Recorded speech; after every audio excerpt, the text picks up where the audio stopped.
Hi, my name is Nat Case. Speaking to you from Northeast Minneapolis. Wish you were here, not here, but in Minneapolis.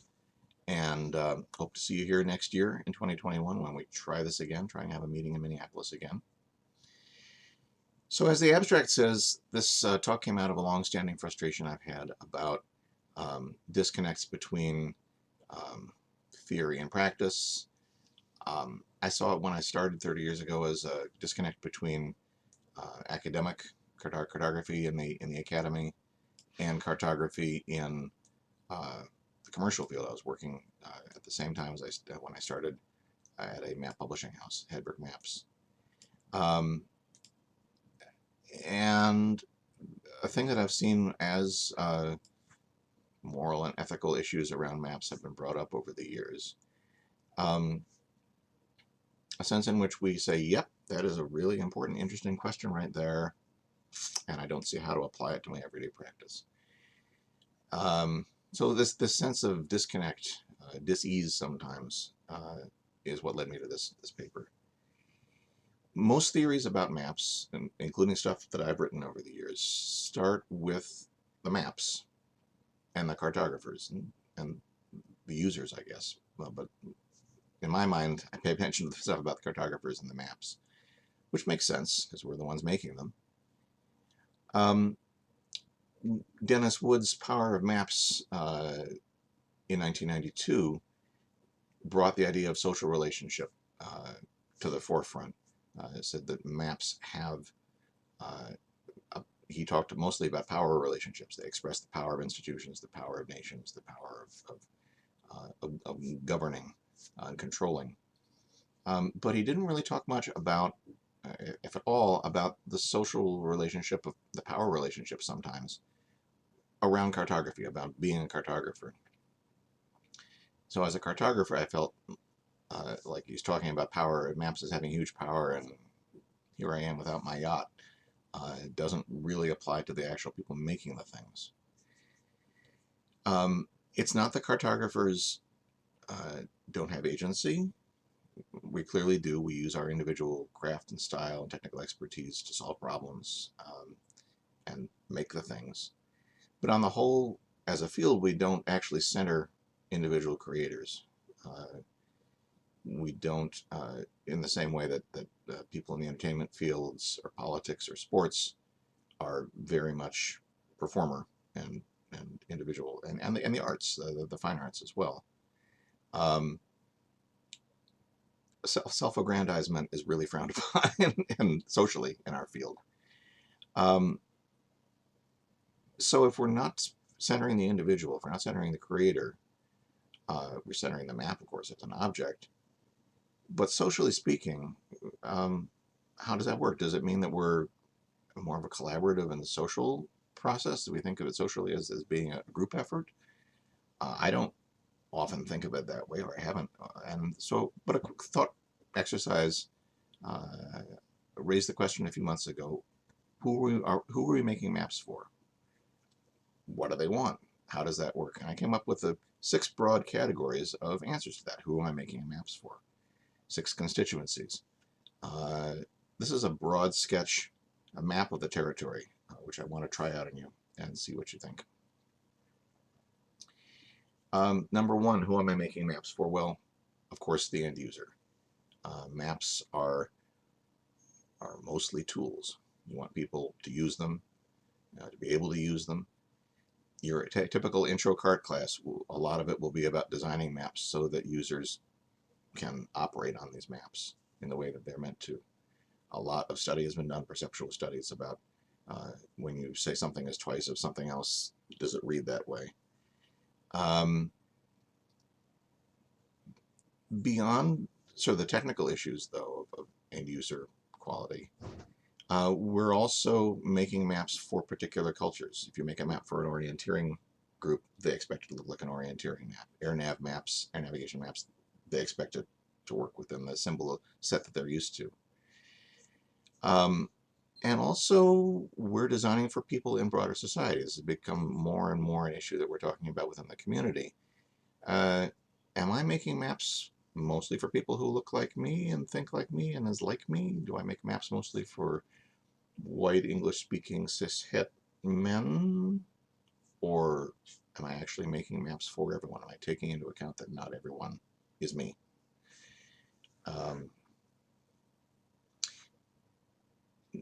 Set number 2, who am I making this map for? Number 2 is the client, or whoever is paying you. They may not always be right, but their wishes need to be taken into account. As someone who's in business making maps, I'm keenly aware of this. And the variety of relationships you have with the client is really pretty huge. Some want to tell you exactly what it is and give you a template, say, here, fit your map in exactly like this. Some of them say, we don't know what we're doing. That's why we hired you. You tell us what we need. And there's all kinds of variance in between. This power relationship, if you're talking about what Dennis Wood was talking about, is an area I think would be great to look at some more using his tools that he's talking about. I'm trying to create an overall structure, though, and this is just one of several relationships that go on. Anyway, that relationship was probably where I started with this map. Number 3, who am I making this map for? Well, you're making the map for the client, but you're also making it with a group, and to some extent, you're making it for them too. The details of what you're doing. I want to make my map work at the printer. I want it to work with the writer's content. I want it to fit into the page layout that I've been given. I want it to fit properly into the website or the mobile site that the coders are working on. So from a technical aspect, I want it to fit. I also want it to work within if I'm working in a company or a cart lab or some other large organization where my map is going into a system, it's got to fit in their overall system. I got to name it properly, layer it properly, style it properly. And also, if I'm part of an organization, or even if I'm part of an overall team, people's names go on this.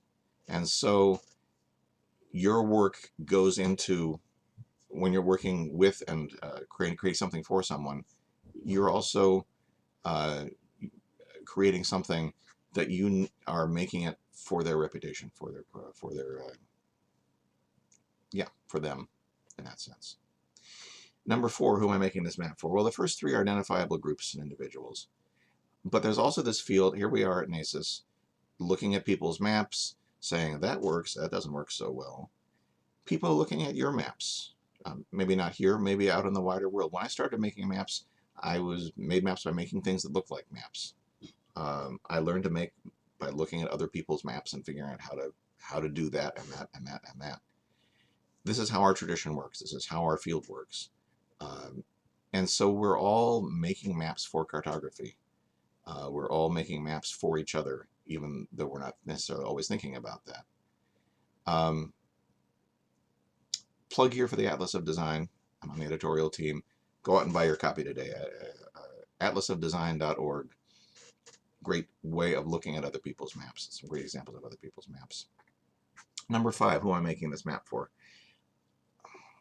My maps go out into the world. We talked about end users. We talked about the clients. My maps will have an effect beyond just the specific people they're designed for. They'll use them. And this is where a lot of the talk that we've had about the moral and ethical implications of maps has come from. If we're going to make maps, Stephen Holloway says, for a future to be possible, how does that work? How do we pay attention to that? Do we pay attention to that? Do we think about that as we're making maps? I think one way or the other we do, whether we, whatever priorities we make on it, it's in our minds. I hope it's in our minds. It's certainly one of the constituencies that that we live with. How to mesh that with the other 5 constituencies? That's a question. Finally, number 6, who am I making this map for? Well, I enjoy making maps. I love doing it. It's a treat to be able to get paid to do this thing that I love to do. Satisfies a bunch of my itches. I make maps because people pay me for them. Put a roof over my head, food on the plate.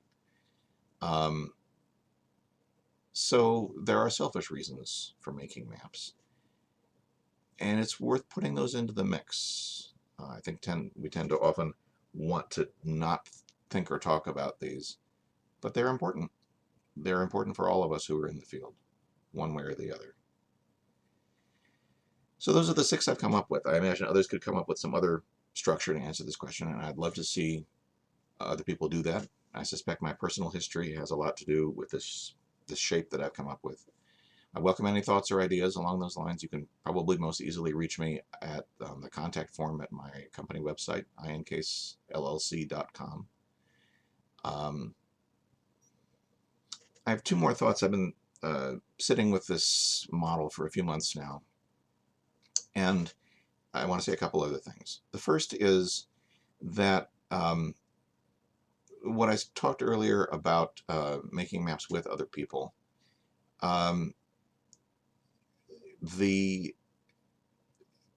it's easy to think about all these constituencies as people who want things, and in fact that's how I originally framed it.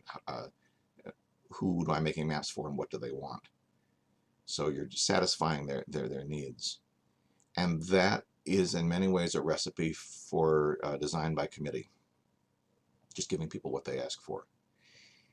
If you're thinking about, as much as possible, making a map with, even in cases where you don't have a team, this obviously works best if you have an established team. If you're working at National Geographic, or you're working at a newspaper, or you're working at some other organization where you have a bunch of people who all have the goal of turning out something that works, and that does the job. You already have a social structure. Presumably the management is working on a social structure that results in a good product. If you're working with a bunch of different people in different organizations, and you're thinking about these other entities, other constituents out there, that may not be as simple to do. But if you can think about how to turn the question of I want this and I want this to how do we all want the map to work the best, I want to suggest that that's a way to avoid having this map turn into, as I say, design by committee. Second point I want to make is that while thinking about categorizing and siloing, in a sense, these groups of constituents may be useful in terms of not making it overwhelming, when it comes to moral and ethical questions around mapping, it's a harder sell to silo your concern over here and then not apply it elsewhere. That most ethical and moral concerns will take a sense of priority, which honestly all these constituents will say me first, and you just have to learn how to juggle that. You can't really juggle moral concerns so well. One of the things that I've noted in thinking about this is that while there are specific tasks that you might be able to silo, particular problems or quandaries that you can discreetly put aside, a lot of the questions that people are saying people have been talking about are systemic. Are you fighting racism or misogyny or looming environmental calamity or some other broad question? Are you doing that in all your areas? Well, it's all very well to say we should do that in all our activities. How to do that is a question. I want to suggest that thinking in terms of relational, call them virtues. Are you fair? Are you honest? Are you clear? Are you careful? Are you kind? Do you have this sort of generic quality that you just carry around with you and use? To the extent that you can find systemic, those are all systemic relationship-based ways of thinking about things. Can you find a way to give your concerns that quality, to make them relational rather than here is a problem to be solved based? Maps don't climb the hill for you. They tell you what the terrain is, and that's the point of this project, is to give a sense of terrain so that you can actually do some of this really hard work of figuring out how to be better in the world, how to make maps that make a future possible. I'm at 15 minutes now. I'm going to call it a time, and thank you for listening.